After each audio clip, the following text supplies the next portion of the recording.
Dia a todos. Sejam bem-vindos a esse segundo dia do nosso diálogo. Como nós já ouvimos, nós queremos mudar a rota do desenvolvimento, nós queremos, hã, habilitar ações climáticas mais amplas, profundas e rápidas. Eu gostaria de apresentar a professora Joana Portugal Pereira. Ela é professora, do Programa de Planejamento, Energético no Rio de Janeiro, e ela é professora convidada da Universidade de Lisboa, e ela faz parte do relatório IPCC e do relatório do Programa de Emissões Ambientais. Joana, a senhora tem a palavra.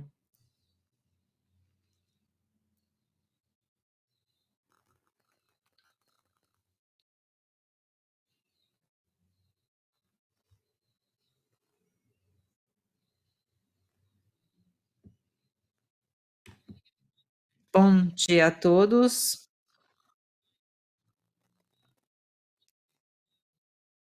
A todos, aqui na sala e também todos que estão ouvindo online. Eu gostaria de agradecer a FAPESP, o DVIH, pela organização, professor, Euclides pelas introduções, hã, nem não nós acho que mais, desafiador do que falar sobre as ações climáticas é me ater aos meus 15 minutos.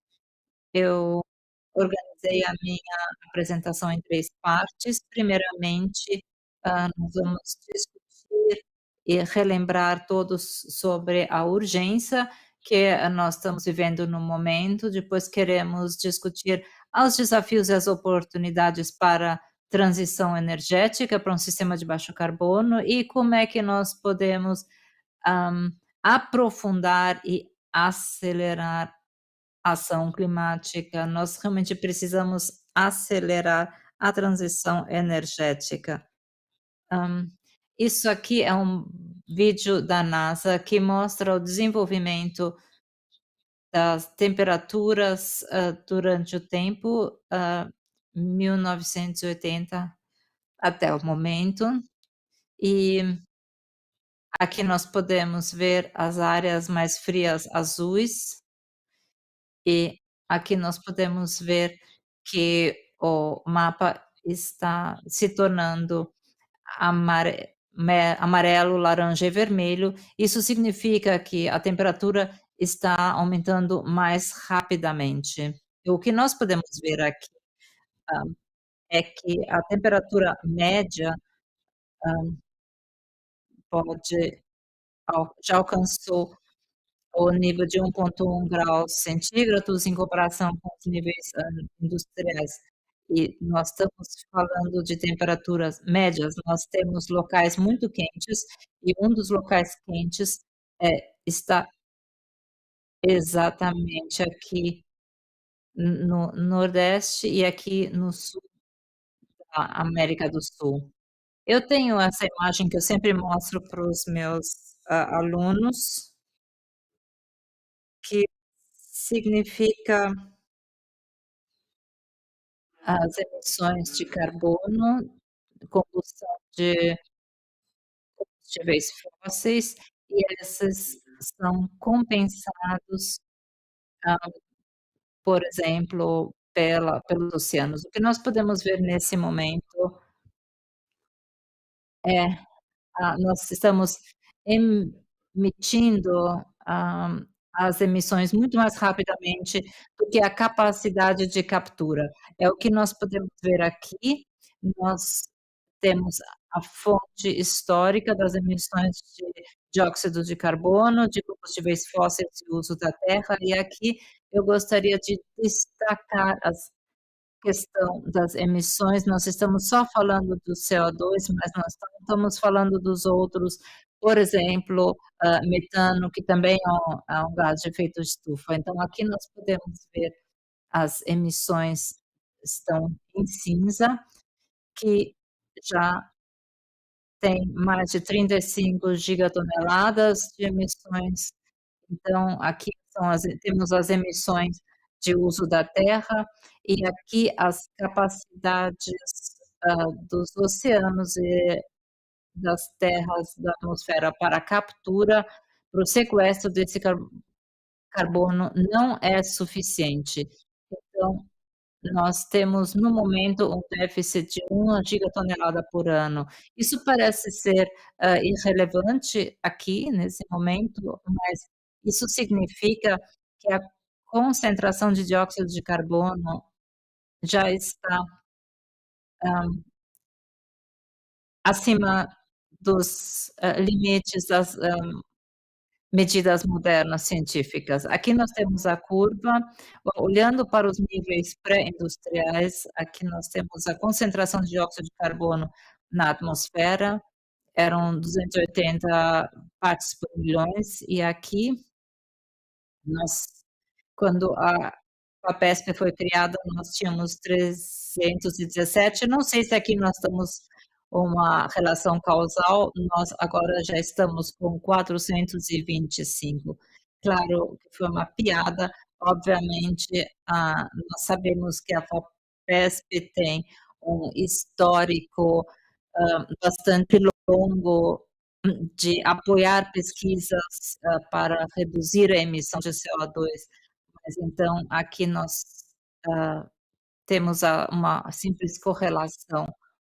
Como é que nós podemos ter certeza, hã, das que, isso é resultado de ações humanas?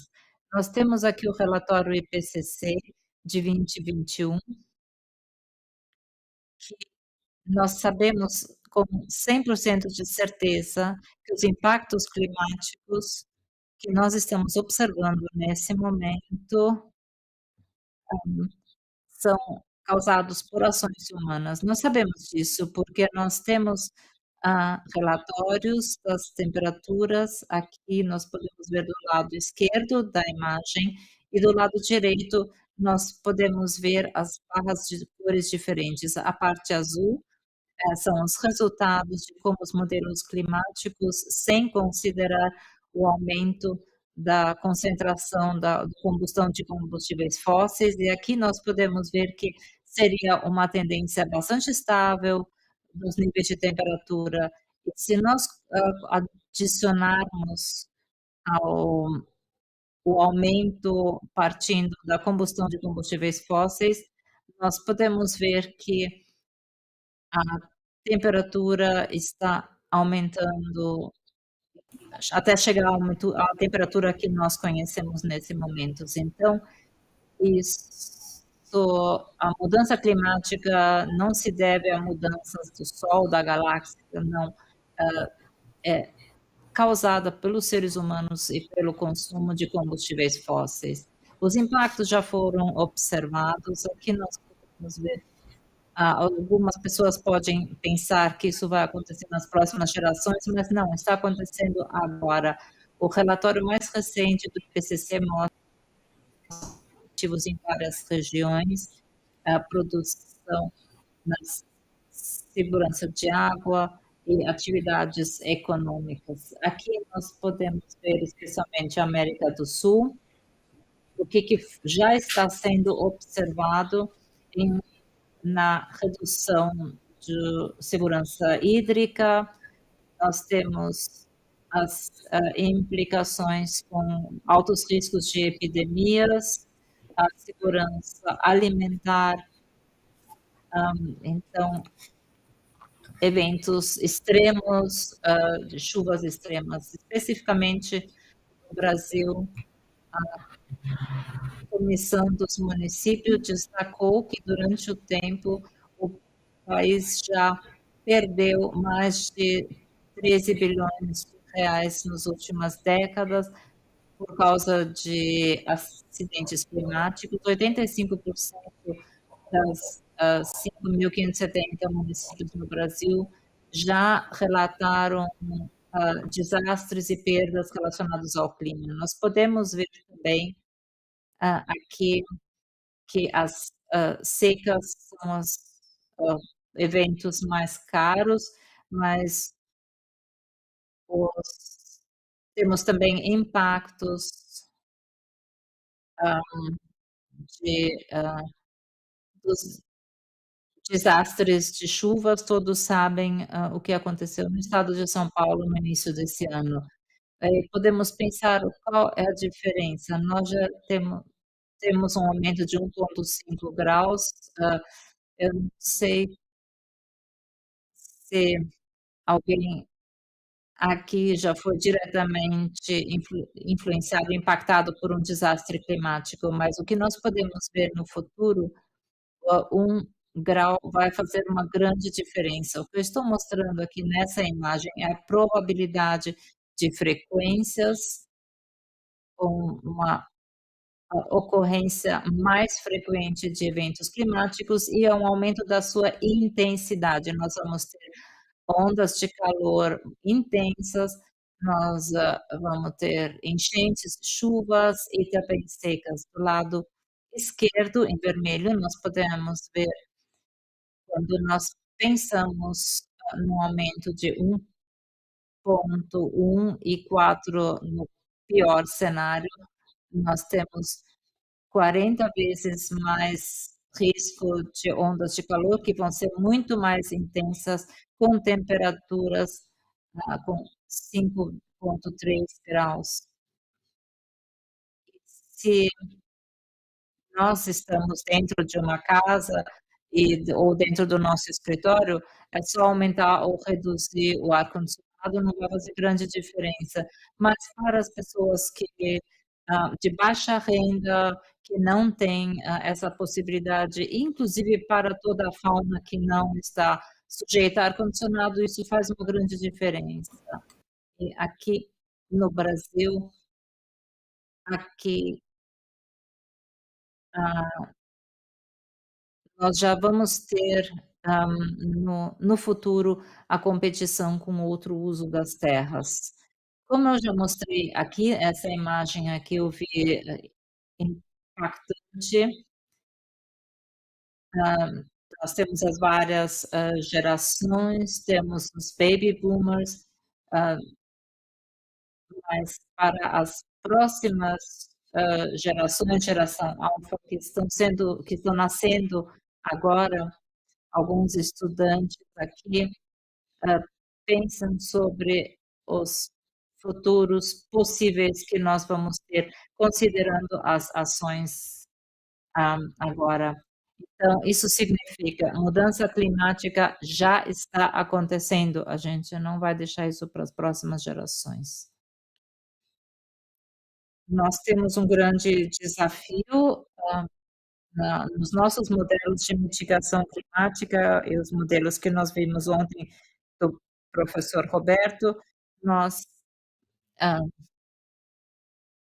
temos, o CO2, um gás na atmosfera que fica para sempre, a não ser que a gente tome algumas medidas para reduzi-los, e quando nós queremos reduzir as emissões, isso não é a mesma coisa que reduzir o aquecimento global. Só podemos reduzir o aquecimento global se nós fazermos um sequestro artificial do CO2. Falando sobre mitigação climática e redução de emissões, significa estabilizar e limitar, quer dizer, um pouco pior do que o cenário básico, mas o que nós vemos aqui é que o CO2 que nós temos ainda, esse vai gerar 1,5 graus em comparação com 2. Então, o objetivo para 1,5 é muito, muito desafiador, e existe uma muito, muito grande, probabilidade que nós vamos ultrapassar esse valor se nós continuarmos com a tendência histórica que nós observamos até agora.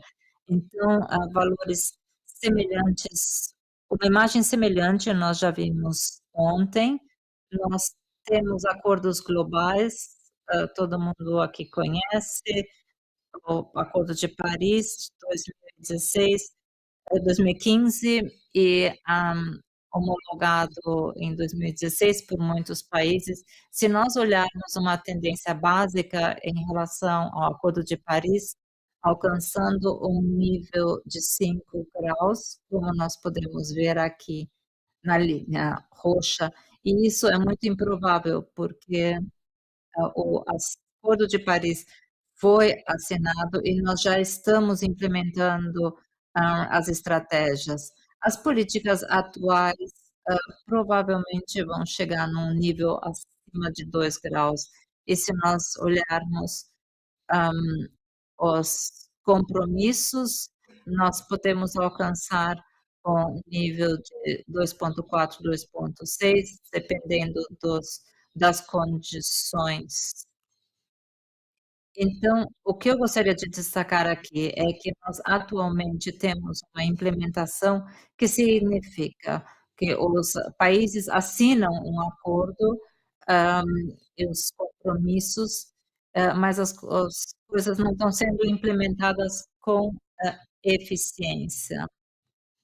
E nós temos, adicionalmente, que nós chamamos de uma lacuna de credibilidade. Isso aqui foi publicado em junho, num jornal, científico, então isso não pode ser, publicado em uma organização internacional, porque nós estamos falando que os países não estão, sendo confiáveis. Então, nós temos essa corrida para alcançar os objetivos até 2050, mas o Acordo de Paris diz que nós temos que não vejo os países, assinando isso. Os nossos tomadores de decisão estão, realmente tomando decisões com metas para 2050, e 2050 eles vão, possivelmente estar todos aposentados, e os jovens que estão aqui hoje vão ser responsáveis, então eles estão empurrando a responsabilidade. Então, essa lacuna de credibilidade, hã, pode fazer com que o aquecimento ultrapasse esses níveis. O que nós precisamos, nós temos que mudar essa imagem e nós, para alcançar os níveis de emissões que nós precisamos para reduzir esses níveis e os net zeros. Isso significa que nós temos que reduzir as emissões 50, 70%, ah, e alcançar emissões zero em 2050. Isso significa nós não podemos mais ter emissões na atmosfera zero. É o único jeito de estabilizar, não reduzir, mas estabilizar o aquecimento global. Aqui nós temos grupo de trabalho 3 sobre mitigação. Isso também é uma imagem que nós já vimos ontem, mas eu gostaria de reforçar. Nós temos formas diferentes, nós temos estratégias e rotas diferentes, hã, e para reduzir o aquecimento global. E aqui eu gostaria de mostrar os 5 rotas que foram consideradas no relatório. Existem formas diferentes, todos, hã, são, desafios das reduções precedentes, vários desafios, que eu vou detalhar ainda no meu próximo slide. Então, isso aqui é uma imagem bem típica nos nossos modelos para otimização. Isso considera a redução para limitar a o aquecimento global. Nós precisamos reduzir e abandonar os combustíveis fósseis. Estamos falando de carvão e gás natural e petróleo.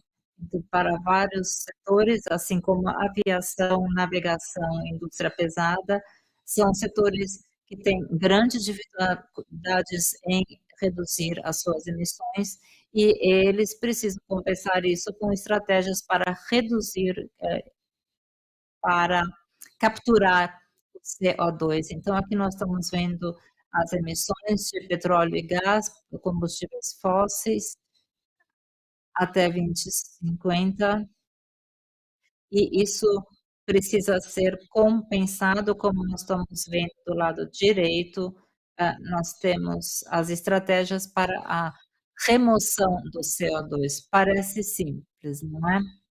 Mas a pesquisa já sabe como é difícil resolver alguns desses, cenários. Diferente de transições passadas, nós não temos um benefício óbvio para os produtores e consumidores para fazer a transição de combustíveis fósseis para estratégias locais. Então, nós precisamos de estrutura, nós temos uma estrutura, que já está funcionando há 100 anos, então as energias renováveis não são tecnologias de mainstream, em alguns setores são uma versão, mais simples das tecnologias que nós temos no momento com petróleo e gás. Então nós, não estamos pensando em novos vetores energéticos, outros combustíveis de hidrogênio foram estudados, hã, nas últimas décadas. No meu doutorado, hã, nós já estudamos isso e não avançaram. A substituição de petróleo e gás não é trivial, nós já vimos isso ontem. Aqui todos os cenários que eu estou mostrando na linha vermelha, os países ainda es têm a extração de petróleo e gás e por quê? Isso é necessário ainda para navegação, para aviação, para os carros, o peso das alternativas, o preço é bem mais alto, então nós estamos, transportando hidrogênio e outros combustíveis, e isso nós podemos ver as alternativas para outros vetores energéticos, são muito mais baixas. Outro aspecto aqui é que o mundo precisa de mais energia.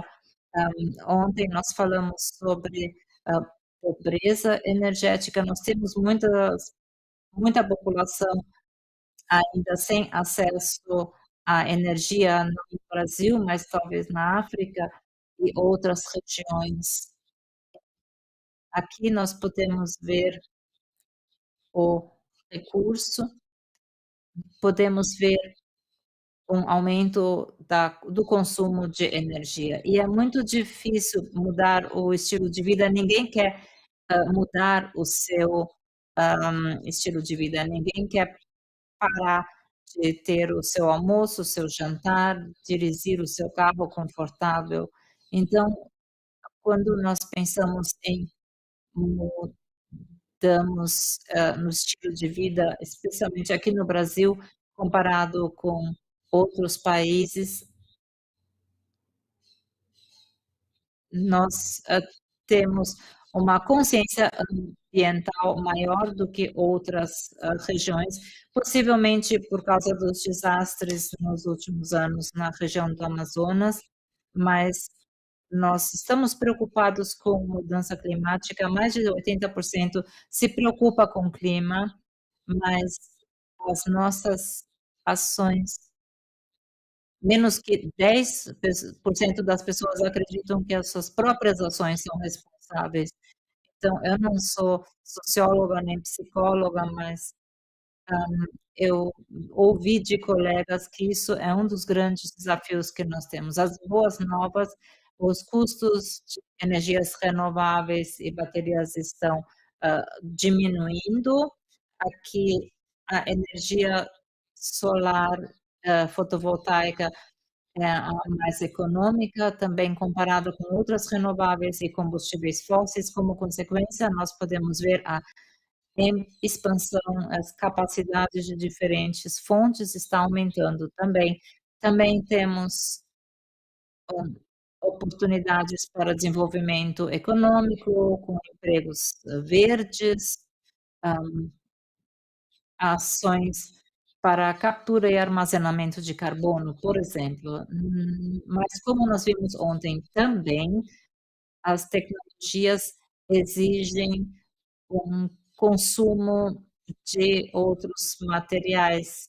Por exemplo, ao comparando o carro elétrico com o convencional, nós temos 4 vezes mais consumo de minerais, matéria-prima, do que os convencionais, e a situação é bem semelhante, quando nós falamos de usinas eólicas, offshore, usinas solares.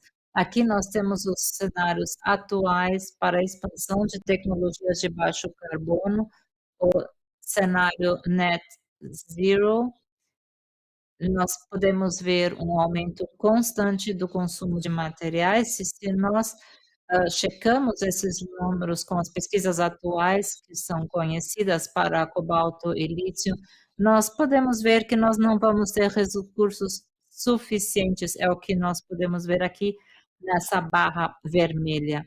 Temos que pensar em tecnologias futuras, temos que pensar, nas nossas opções de reciclagem e possivelmente implementar novas tecnologias e uma maior eficiência de reciclagem, métodos de reciclagem.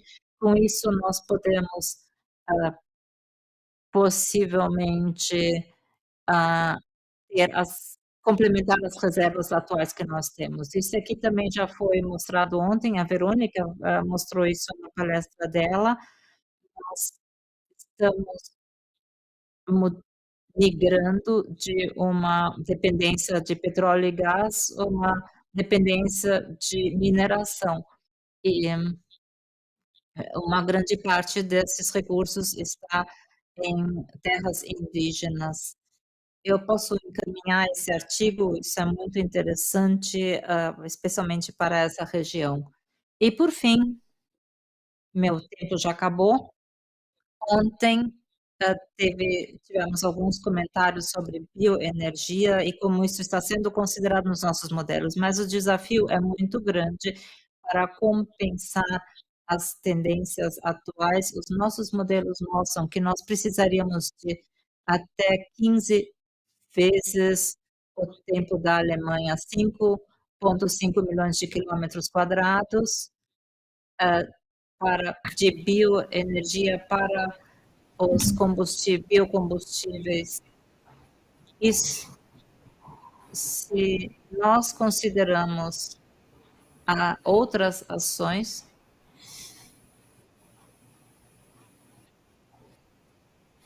se nós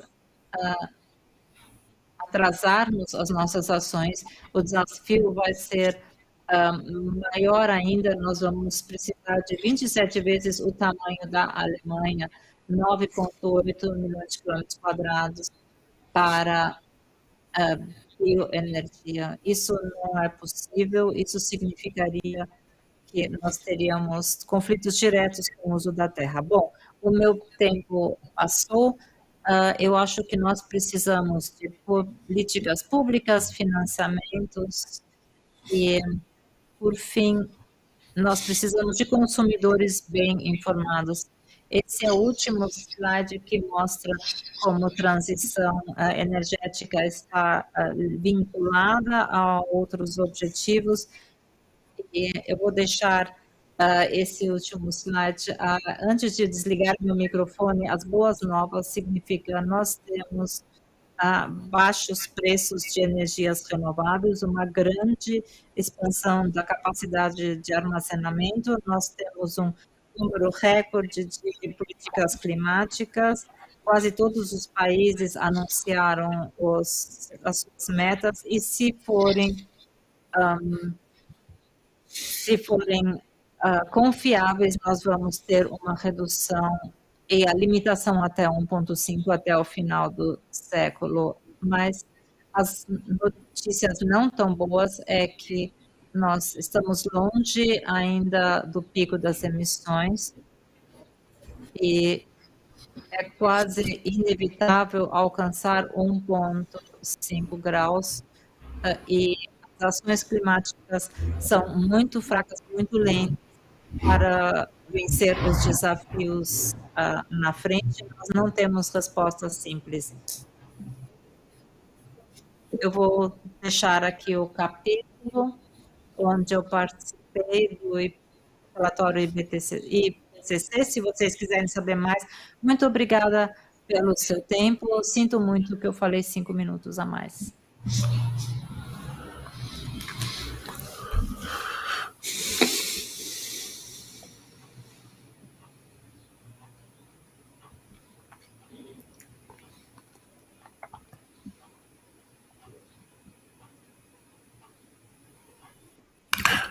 Obrigado, professora Joana.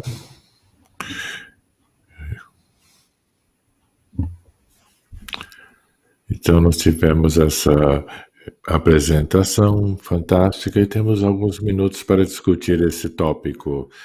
Então, vamos começar vendo se temos perguntas da plateia. Por favor, quem quiser fazer, basta levantar a mão, passaremos o microfone.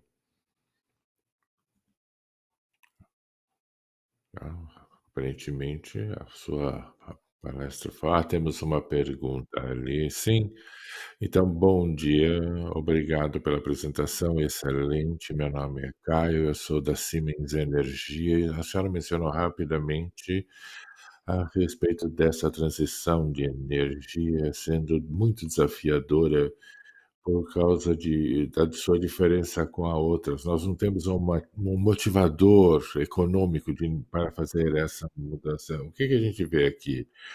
É nessa área de fazer essa transição e torná-la capaz para os negócios. Como que estamos debatendo isso? Quais são as tendências aqui para tornar um negócio com a bom custo-benefício? Porque será necessário. Os principais desafios é como é que podemos transformar isso em um negócio factível, não é?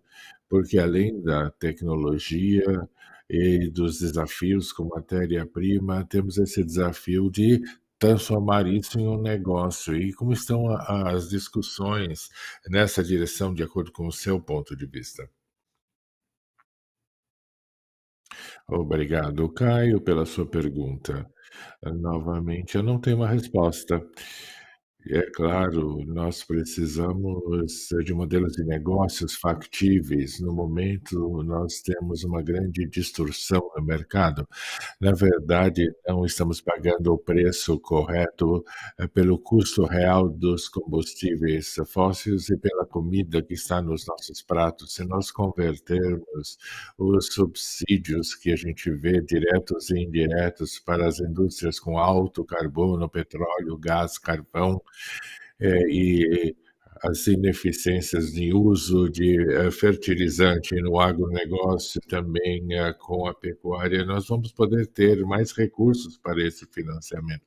Essa é a resposta curta e, com certeza, não é algo fácil, uma tarefa fácil. Em resumo, temos que repensar sobre o nosso sistema econômico e de financiamento. Professor Markovitch? Em primeiro lugar, muito obrigado por excelente apresentação. E a pergunta está relacionada mais aos governos. Então, eu gostaria de saber o que a senhora acha disso. Quando comparamos o protocolo com aquilo que está sendo feito,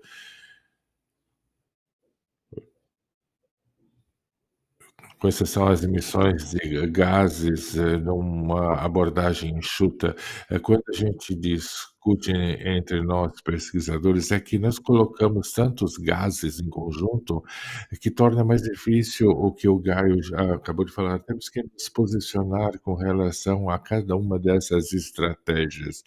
E aí eu penso, será que não deveríamos de alguma maneira começar a discutir a separação de cada um desses gases para ajudar os agentes sociais a progredirem? Porque quando a gente, usa o CO2, nós vemos que no metano não é o suficiente.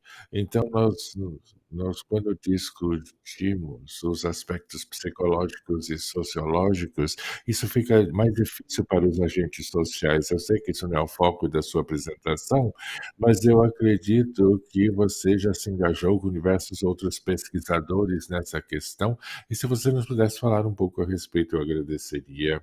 Obrigada, professor, por essa pergunta.